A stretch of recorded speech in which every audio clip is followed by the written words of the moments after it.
मुझे diagnostic, hospitals, health care, pharma, यहाँ पर सस्टेनेबिलिटी ऑफ ग्रोथ भी अच्छा लगता है. It is not over owned. And particularly pharma में देखेंगे तो क्वाइट अ फ्यू प्लेयर्स को लास्ट 3 से 4 साल में यूएस मार्केट में मेजर चैलेंज आ गया. तो सबके earnings, when India was doing so well, earnings have taken a downward knock. यहाँ पर वो बेस इफेक्ट क्रिएट हो चुका है और डोमेस्टिक और ग्लोबल मिला के अर्निंग्स ग्रोथ की विजिबिलिटी बहुत ज़्यादा अच्छा है. ओवर ओनरशिप नहीं है. तो मुझे लगता है ये सेक्टर, एंड जनरली भी आप ये इसको डिफेंसिव में ही डालते हो because it's a must. Pharma kind of it's a must. Better it is pharma, health care, diagnostic, इसमें कोई कल ही नहीं कर सकते हो. जो करना है आज करना ही पड़ेगा. सो मुझे लगता है ये पैक में से pick and choose can work really well.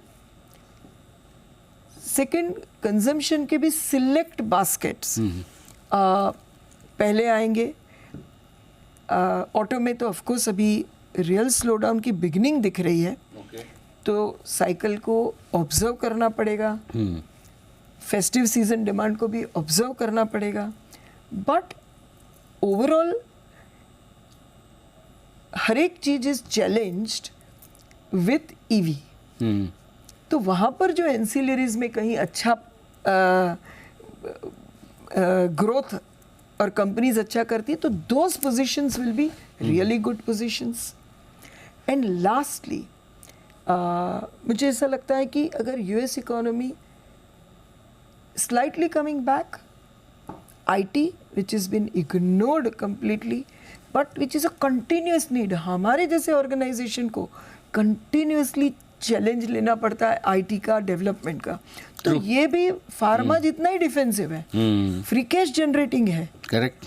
तो यहाँ पर भी सेफ्टी एंड रिटर्न की पॉसिबिलिटीज बहुत ज़्यादा है. आपने थीम दे रही है फार्मा बोल रहे हैं सबके दवाई का पड़ने वाला है बाजार के पीछे. लॉजिक बहुत स्ट्रॉन्ग है एक्चुअली. ये कुछ ऐसे खर्चे हैं फार्मा आईटी के, आप इग्नोर ही नहीं कर सकते, करना ही पड़ेगा. अब बाजार का टेंशन भी है ना. हाँ तो बाजार वालों को बढ़ने वाला है. एब्सोल्युटली. सर आपको क्या पसंद है? थोड़ा सिमिलर है बट मुझे टैक्टिकली ना ज़्यादा ग्लोबल सेक्टर्स में इन्वेस्टेड रहना बेटर लग रहा है. बेटर लग रहा है. अच्छा ओके. तो फार्मा, आईटी, मेटल्स ऑल्सो थोड़ा रिस्क रिवॉर्ड है. मतलब ऑब्वियसली अगर ग्लोबल रिसेशन होगा तो हम पैसे खोएंगे मेटल्स में. राइट. बट क्या है ना, टैक्टिकली डोमेस्टिक में जो ऑप्टिमिज्म है, जो वैल्यूएशन है, वो ग्राउंड पे अभी दिखाई नहीं दे रही. आप कंज्यूमर डिस्क्रिशनरी देखो, कैपिटल गुड्स देखो, तो मुझे लगता है एक फेज होगा कि बिकॉज ये लास्ट 2 साल में डोमेस्टिक सेक्टर्स ने मैसिवली परफॉर्म किया है. तो ये वैल्यूएशन और जो अर्निंग एक्सपेक्टेशन है, मुझे बड़ा गैप लग रहा है अभी थोड़ा. अच्छा, एक क्विक क्वेश्चन. दिवाली पे 2 ही तरह के काम आप कर सकते हैं दिवाली के दिन मुहूर्त ट्रेडिंग में. कि एक तो या कुछ शेयर खरीदे आप कि अगले साल के, एक ये कि नहीं मैं तो आज प्रॉफिट बुक करूँगा, प्रॉफिट थोड़ा अंदर लूँगा, लक्ष्मी जी घर आए. तो आप क्या करेंगे? तो एफडी में डाल रहा हूँ पैसा, फिक्स डिपॉजिट. नहीं, मुहूर्त ट्रेडिंग में क्या करेंगे? मुहूर्त ट्रेडिंग में I will normally buy because it's a muhurat, it's a for full year, so there always opportunity. एक शुगुन का normally buyer, not a seller. Buy bye.